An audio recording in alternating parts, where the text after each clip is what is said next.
Joining me this next hour is one of the most controversial and best-selling conspiracy authors, David Icke.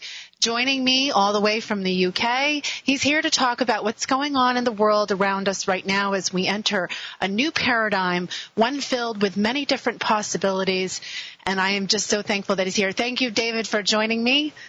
Welcome. Hillary. Did we lose him? I lost you. Oh, you lost me. Well, I'm here, and I can hear you. I'm back again now, though. Okay, great. Welcome so much. So what's going on in the world? I just love to hear your thoughts. There's been so much change since you've last been on. And, there's been elections here in the States, and I know you have quite a bit to say about the new presidency here, and I'm quite interested in your thoughts. Yeah, well, what's happened in America, and not just America, because I've been to other countries recently, India, South Africa, etc. There's been a mass mind control coup on the minds of enormous numbers of people called Barack Obama. You see, one of the things that kind of has really got me head shaking in the last few months and weeks is to see significant numbers of people who have come to an understanding of how the political system is rigged, how the two political parties in America, as in Britain and elsewhere, are actually masks on the same face, how they are funded by the same people and manipulated by the same people to a common agenda, which is a centralized Orwellian global state with a world government, world central bank, world army, microchip population, and a single global currency, which will be electronic, not cash. And yet, because of the hype surrounding Obama, they've suddenly taken on this fantasy that even though all that's true and they accept it, this guy is different. And that somehow a person of truly independent mind and integrity has been funded to the presidency by record funding in American history, great swathes of it from Wall Street sources and other sources, because he said, and he said many things that actually are sleights of hand or blatantly untrue. That he has not taken money from lobby groups.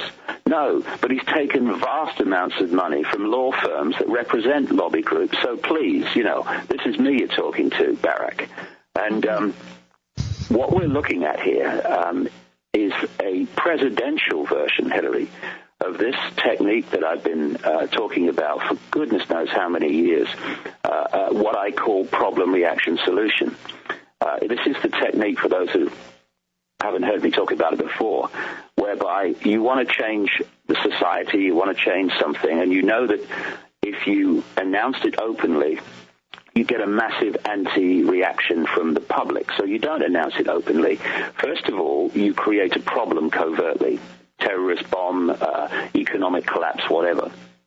You then, through an unquestioning mainstream media, tell the people what you want them to believe, both about the problem and the cause of it, and either the events or the people that are behind it, which isn't true. They're just fake stories.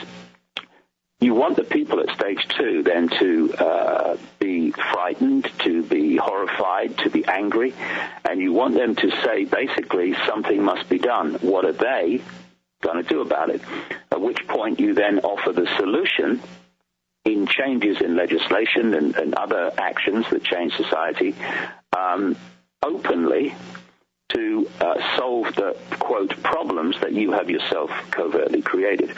So if we take this to the Bush-Obama situation, Bush was brought in just as a front man. I mean, I don't think anyone, do they, in their right mind, believes he was running America, to create massive problems. And that's what's happened. Military problems, foreign wars, and, of course, this enormous financial collapse, the worst of which we've not even begun to see, because I've likened this economic situation to controlled demolition of a building where the charges go off. In other words, you see there's a problem, but for some reason the building seems not to move for a split second and then collapses. Well, we're in that split second in terms of the economic situation, and it's all planned and it's all engineered. So all those big problems were created by the Bush administration. And what happened? People were outraged. They're fearful. Of course they are, with the economic situation and all the rest of it. And now along comes the solution, Barack Obama. And, you know, when you are faced with big problems, you become open to solutions that you would have rejected and protested about before. And this man, with a smiling face, with the strings attached to people like Rahm Emanuel, he's White House Chief of Staff, and all these other people, particularly a guy called Zbigniew Brzezinski, who's been his mentor for years, and indeed decades. And if you read Brzezinski's books, going right back to the late 1960s, 1970s, up to the present day, he writing about an Orwellian state that's coming, in which an elite would control the population, not least through massive surveillance. And he's been talking in more recent books, I think one in 2004, about the need for a compulsory community service for all young people in America. And, hey presto, stands back in amazement, that's a key part of Barack Obama's policy. These policies are straight off the books of Brzezinski's, off the pages of Brzezinski's books. And Brzezinski, it's ironic, you know, there's so many ironies surrounding Barack Obama. He's going to send, he says, vastly more troops into Afghanistan to fight the Taliban. Well, how ironic that his mentor was the man who started it all, and he's openly admitted it. In a few years ago, in Paris magazine, he was interviewed, Brzezinski. He was former National Security Advisor to Jimmy Carter and co-founder of this notorious group that all conspiracy researchers write about, called the Trilateral Commission. He was the co-founder, Brzezinski, of that with David Rockefeller. Well, when he was National Security Advisor to Carter in the late 1970s, he, as he told this Paris magazine, wanted to give the Soviet Union, quote, their Vietnam. So what he did was start to organize, fund, and train resistance fighters, what today would be called terrorists, to fight and undermine the government of Afghanistan in Kabul, which was a satellite government of the Soviet Union. Brzezinski made it very plain that this is what he was doing, because he wanted to get the Soviet Union to invade to protect their government in Kabul. This he got them to do, which he seems to be very proud about, except that it cost a million Afghan lives. And those fighters that he funded and trained to start with became known then as the Mujahideen, and later the Taliban.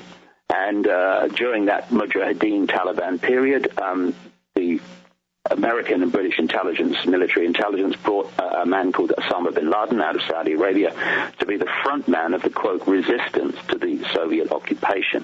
When the Soviets left, then the rest is history. And those that created those groups in Afghanistan and put Osama bin Laden there then started turning the tables and saying they're all terrorists, we've got to do this, we've got to do that to stop them. So the man who created the situation in Afghanistan today is actually the mentor of the man who says we've got to send more troops in to sort it out. And that's just one example. There are endless contradictions and ironies surrounding Obama.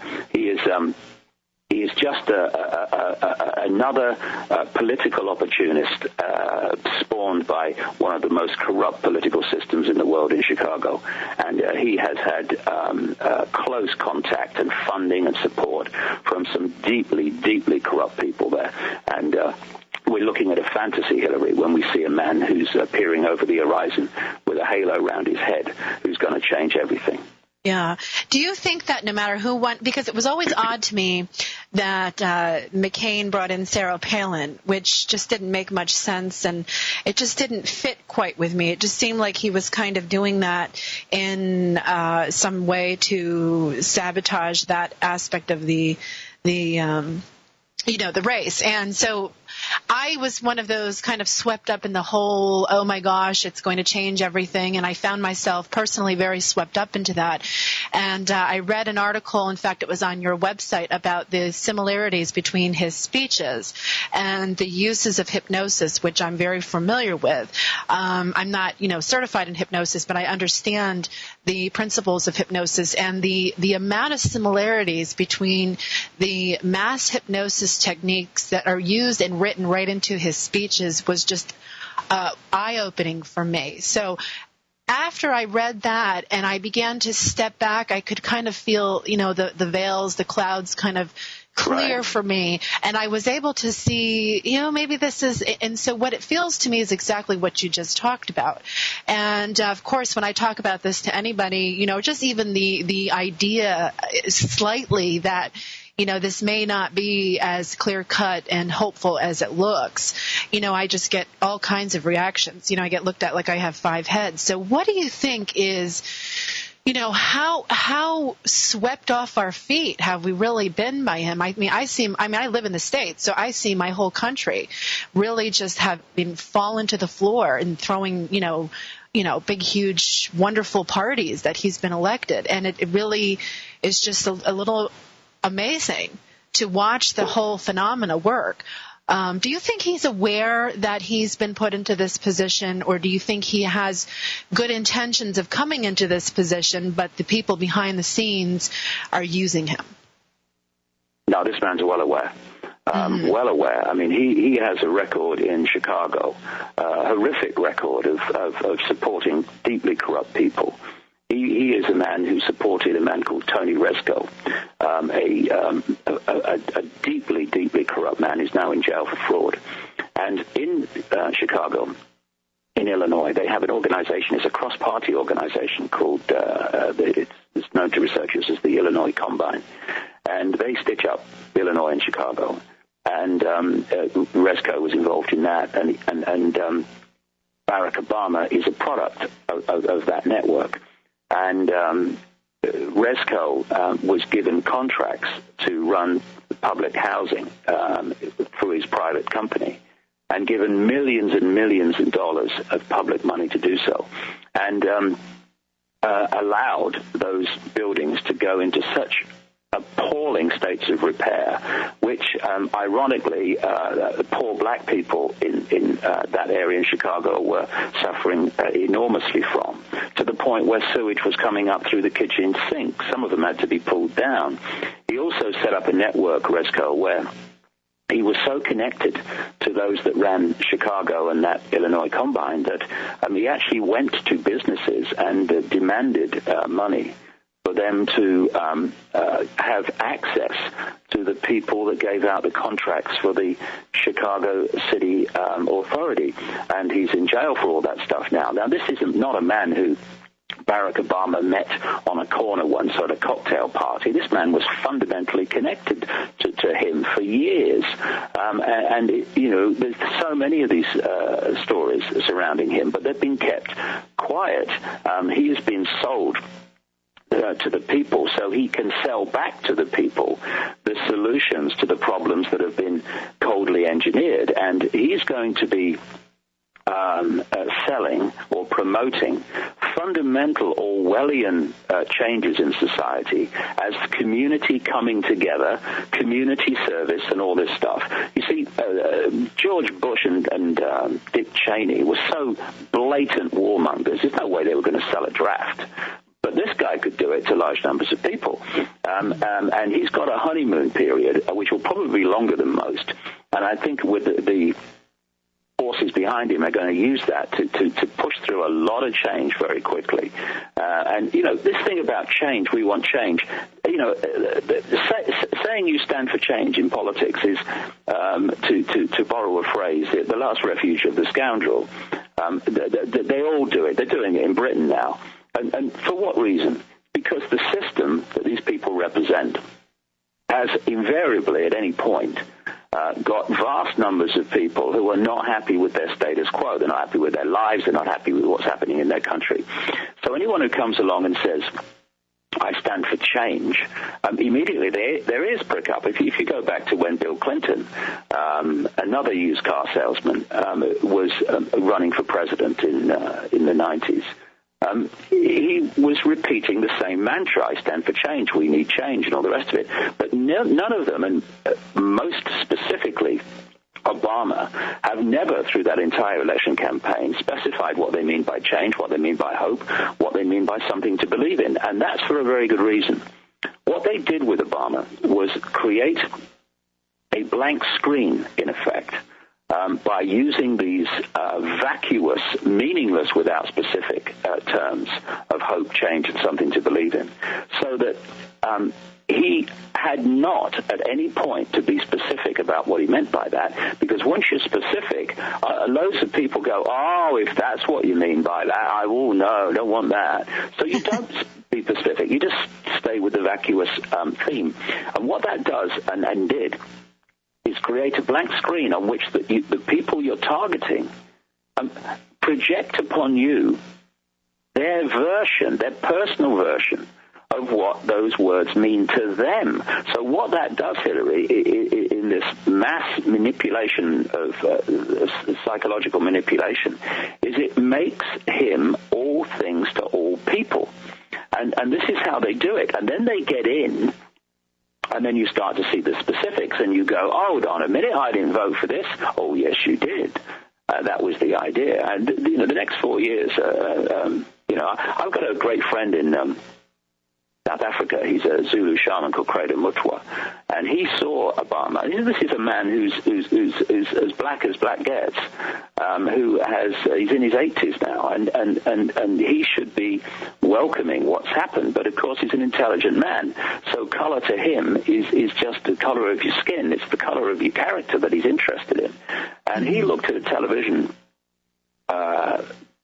clip of Obama speaking to the mass audience, and he wrote a poem which people can get on my website, davidicke.com, which actually caught Obama absolutely right on in terms of what he is and what his agenda is and what the agenda of those behind him is.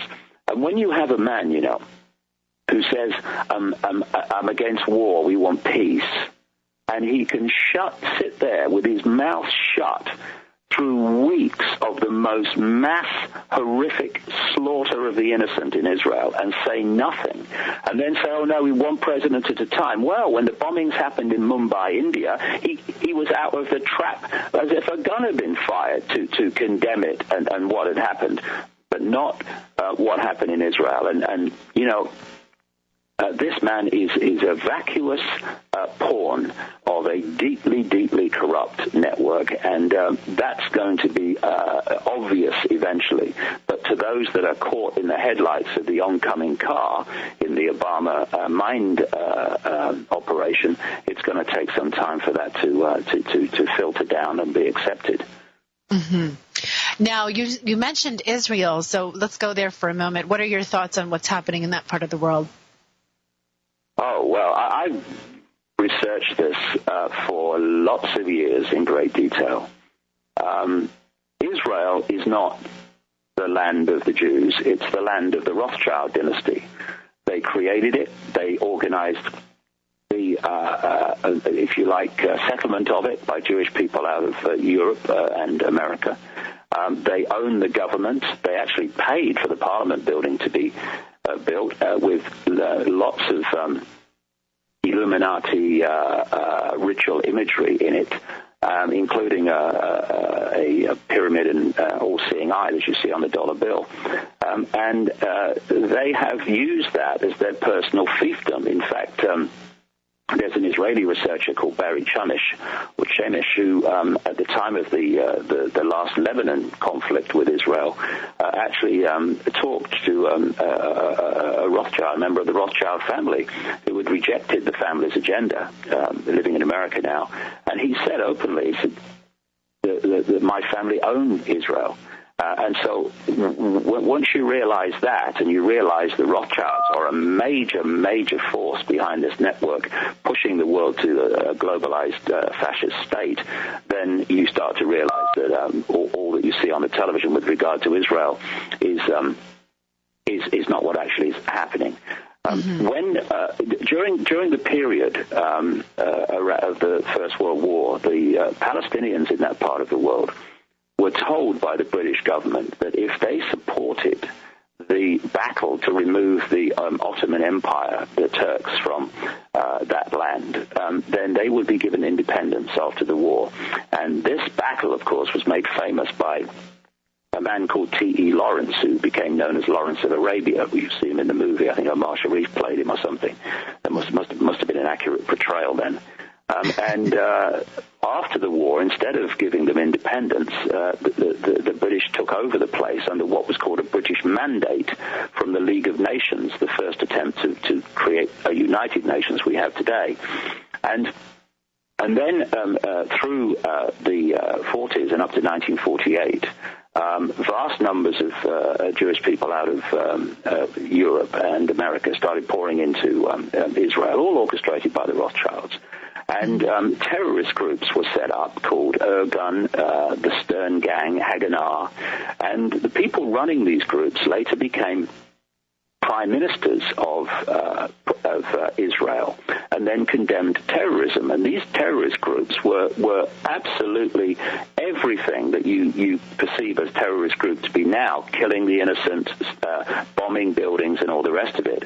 And as a result of this, at least 800,000 Palestinians had to leave their own land and go into exile. There's apparently 4 million of their successors are now alive in different countries in the Middle East. And the State of Israel was declared in 1948, and of course the European governments and the American governments immediately recognized it. And at that time, it represented a certain amount of land in Israel. But, and this is not me surmising, this is provable fact from their own documents and their own quotations.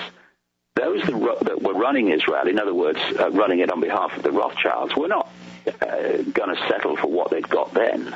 The idea was to continually battle with, undermine, marginalize, terrorize the Palestinian population. I'm not saying that this is what all Jewish people in Israel were going to do. Of course not. I'm talking about the elite that controls Israel, just as the elite that controls America and Britain doesn't represent the thoughts and beliefs and desires of the American or British people. I'm talking about the elite, not the people in general. Because the people in general don't have any idea that this is really going on, do they? Exactly they don't, because they're obviously given a false history in the schools and everything, and they're indoctrinated just like any other country. But there are some fantastic young Jewish people in Israel who during this slaughter have been vociferously speaking out, have refused to join the military, the compulsory draft, and have ended up in jail as a result, but said that's better than going and killing people I have no argument with. And what's happened is that over this period of time, since 1948, wars have been triggered. Okay, punch me, okay? I don't want to punch me. I'm going to make life difficult until you punch me, okay? Hey, do you see that? He punched me. Okay, send the boys in. That's how it works. And what has happened is progressively more and more of the land has been taken over by the Israeli government. And even places like the West Bank, which are actually specified Palestinian lands, vast numbers of Israeli settlers have settled there and taken control of the place. And the other land now that is left to the Palestinians is the Gaza Strip, which is a piece of bleak, dead desert, which is the most populated piece of land on the face of the earth. And that's what these lunatics were dropping bombs into. And then they say, we're not targeting civilians. Well, you're dropping bombs where 1.5 million civilians live in a tiny piece of land. Do you think you might hurt some of them?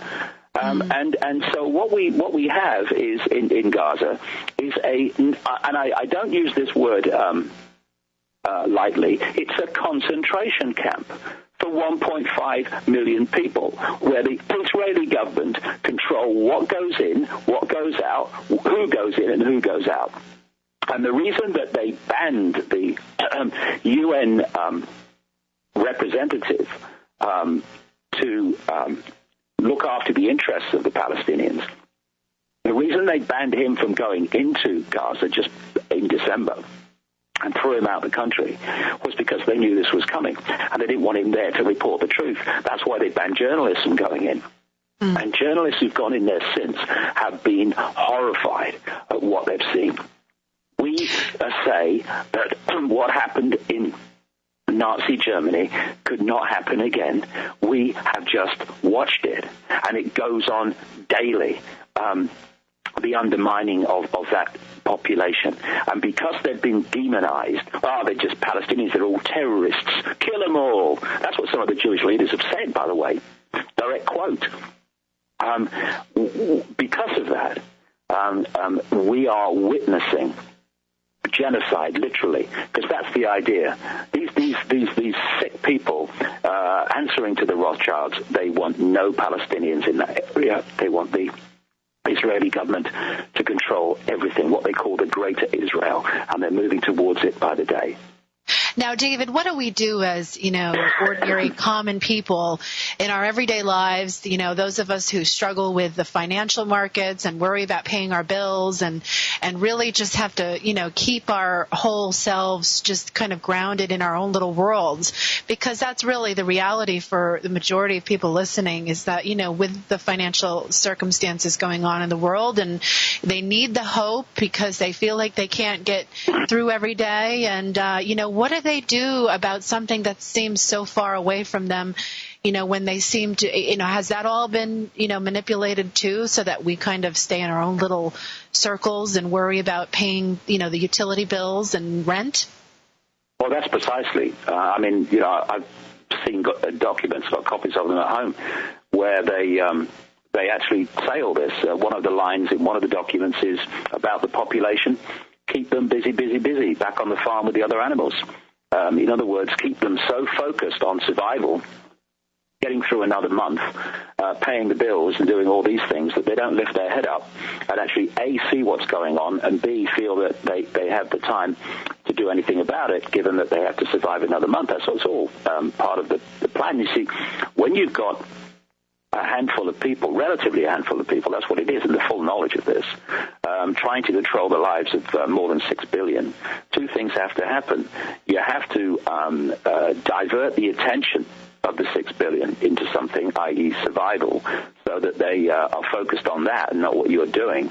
And B, you have to get that 6 billion to police each other. And that's what they do. They create fault lines of divide and rule through society, through religions, through income brackets, through race, and all the rest of it, and they play them off against each other. So while we're fighting each other and cussing each other and blaming each other and focused on just surviving another month financially or whatever, they just do whatever they like, because we're looking the other way. Well, most people are looking the other way. And, this is such a big topic, because, when I started on this journey 20 years ago consciously, I started in the first few years to uncover what I call the 5 sense level of this, exactly what we're talking about today. And then I went through and I started uncovering the interdimensional level of this, where there are other realms of reality that interpenetrate this one and can manipulate this one in various ways. And then I went through that to my real focus today, which is the nature of reality, which that's where the keys lie. This world is a virtual reality game, and when you put it together, I use the game in terms of symbolism, but it's a virtual reality universe, and we are manipulated, this is the whole bottom line of it, to identify with the vehicle that we use, our consciousness uses to experience this virtual reality universe, i.e. the body. So we look in the mirror and we say, that's me, I'm David Icke, I'm Joe Bloggs, Charlie Smith. And what that does, immediately you identify who you are with that. It brings you down to the limitation or the perceived limitations of this reality. You enter I can't, I could never, I'm powerless world of manipulated reality because of this false self-identity you've taken on. And that will, because of the software programs running through the body computer, that's what it is. It's a biological computer, incredible advancement, but it's still a biological computer. And by biological, I mean it's not like the computer on the desk where it's programmed to react to input, and when you put the data in, it reacts to it as it's programmed to do. The biological computer, and they're starting to develop them now in some of the universities around the world, has the ability not just to react to data as programmed, but to assess that data and make decisions on it. What do we call that? We call that thinking. And that's why thinking and knowing, thinking and intuitive knowing are not the same thing, because thought is the realm of the body computer. So this computer has software programs running through it, and one of them is what psychologists call a fight or flight response, which is a program running through, I think it's the reptilian brain at the back of the brain, the oldest part of the human brain. Now, on one level, this is important because it's that survival mechanism programmed into the computer that keeps us alive for a long time. Imagine if you didn't have a survival response, the body didn't have a survival response. I mean, you'd be doing things, you wouldn't last very long. But what's happened is these people have who understand all this, they just want to keep this information I'm talking about now from us. I'm talking about the Obamas and the Bushes. I mean the real McCoy in the background. Beyond anyone you see in the public arena, they understand how this works. And so what they've done is targeted the survival response mechanisms by constantly bombarding us with things to be fearful about and frightened of not surviving about. And what that does, it locks us in, if we fall for it, into that part of the body computer's software, which is about survival. And once you're in fear of not surviving, then you will start to give your power away big time to anyone you think will help you survive. This is why doctors and the ludicrous medical profession, which has not a clue what the body is, never mind how it works, that's why they have so much power. It's because people say, save me. And this is why governments have so much power. Save me. That's why Barack Obama is going to be given so much power by the people in the next little while, because it saved me. It's all these survival mechanisms that run through. Now, this is the vehicle. And if we identify with it, then it plays us. It lives us. We don't live through it. It lives us. And we take on its perceptions. We take on its sense of limitation. We take on its fears and its terror of not surviving. When you become conscious, when you stop identifying with the reflection in the mirror, and you recognize at a deep level that is the vehicle that I'm using to experience this level. David Icke is not me. It's an experience that my consciousness is having. And once you get to that point of consciousness, which is a state of awareness that makes mind, thought, intellect look like the village idiot, then you can start symbolically standing on the top of the hill and looking down and seeing the big picture rather than being caught in the myopia of this reality. Now, from the perspective of consciousness, that which goes on after the body computer finishes its cycle, that which comes in to experience this reality through the body computer, that does not have any connection to survival or fear at all, because it understands that it is all that is, has been, ever will be. It is eternal consciousness, all possibility. It cannot do anything but survive. It's not possible to do anything else. Now, once you get to that point, you start to override the computer programs running through the body computer, which are about fear of not surviving, fear of not having this, fear of not having that.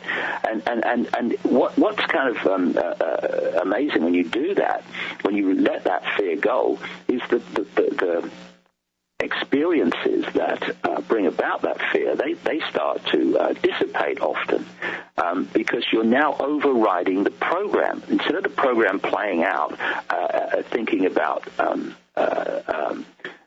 having not enough, scarcity, it understands that there is no scarcity except that which is created, because this is a virtual reality game. Does a virtual reality game have scarcity? No, you just program in some more abundance, and there it is, because that's how it works.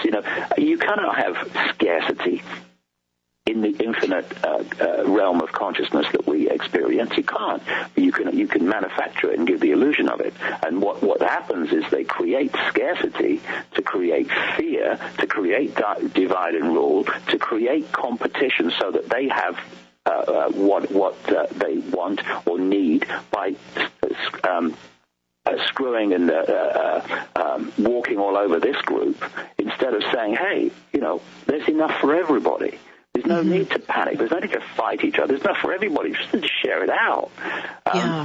All these things come when you become conscious, but when you're stuck in the body-computer's level of reality, which is about division, it's about fear, it's about desperation to survive, then you fall into the realm that these manipulators operate in. And that's the idea. That is the key.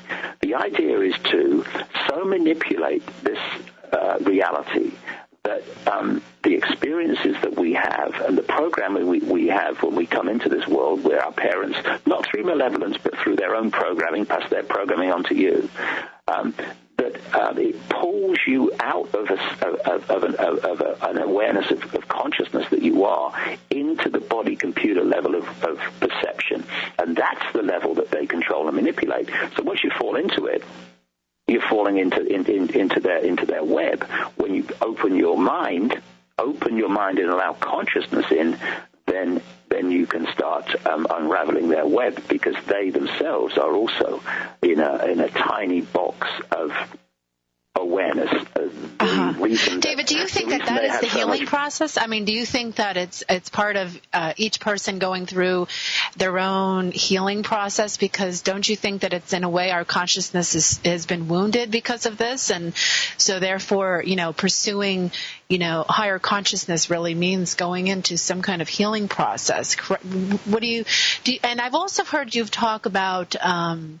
We only have about 5 minutes left of the show, but I know this is a rather big question, but how, the healing, even the healing New Age movement itself is, in fact, manipulated as well. So do you have a few closing thoughts on, how it's needed? I personally believe that healing is needed in order for us to access higher consciousness. But how do you not get caught in, the manipulative avenues of that movement?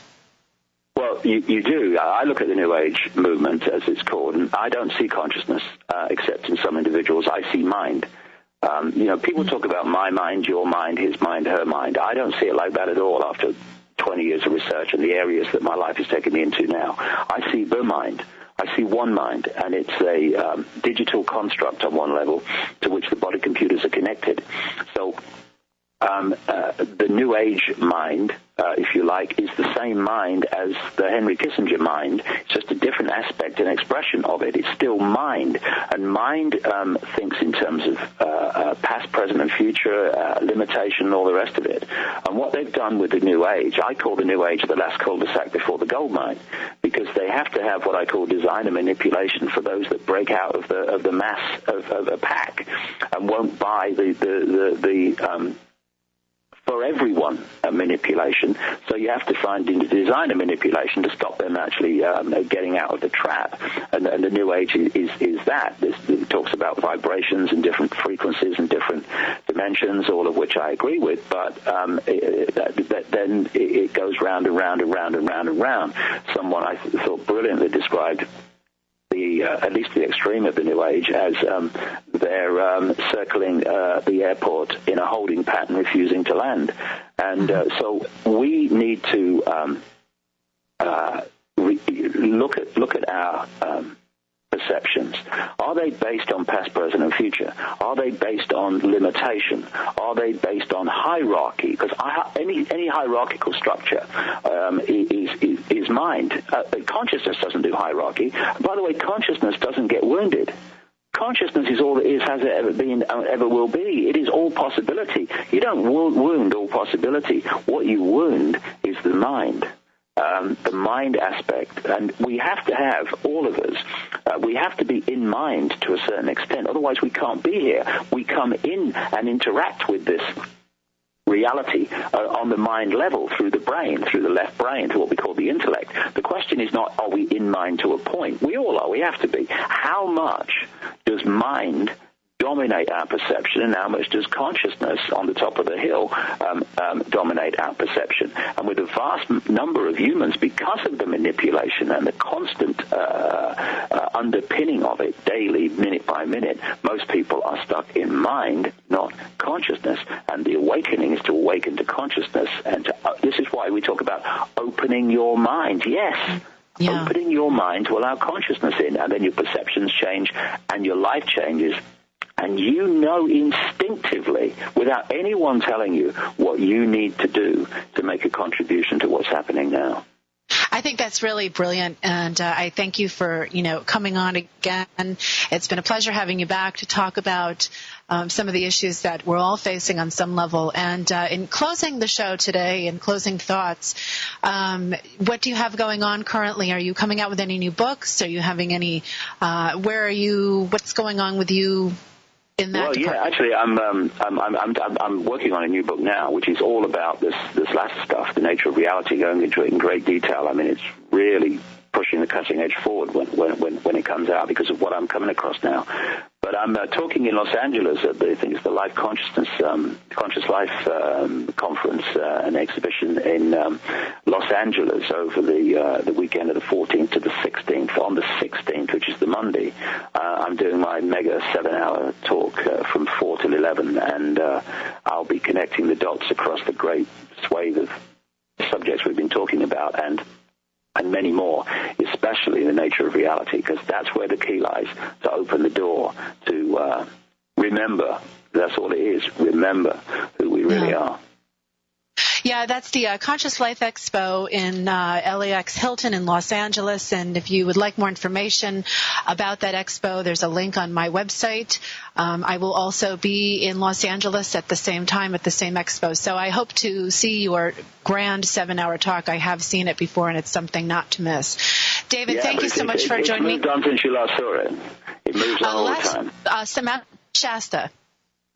Yeah, it moves on all the time, massively all the time. Thank you so much for joining me. It's been a pleasure. Good luck with your new book, and I look forward to its release. Is it coming out this year? End of this year, early next year. I want to get it absolutely right, because it's amazing stuff. Great. Thank you, David, so much for joining me once again. Thank you, Hillary. If you'd like more information on David's work, you can visit his website, davidicke.com. And for those of you joining me, thank you so much for joining me this last hour, and I look forward to speaking with you again sometime, David. Everyone, have a wonderful week. Until next time, live well. Namaste.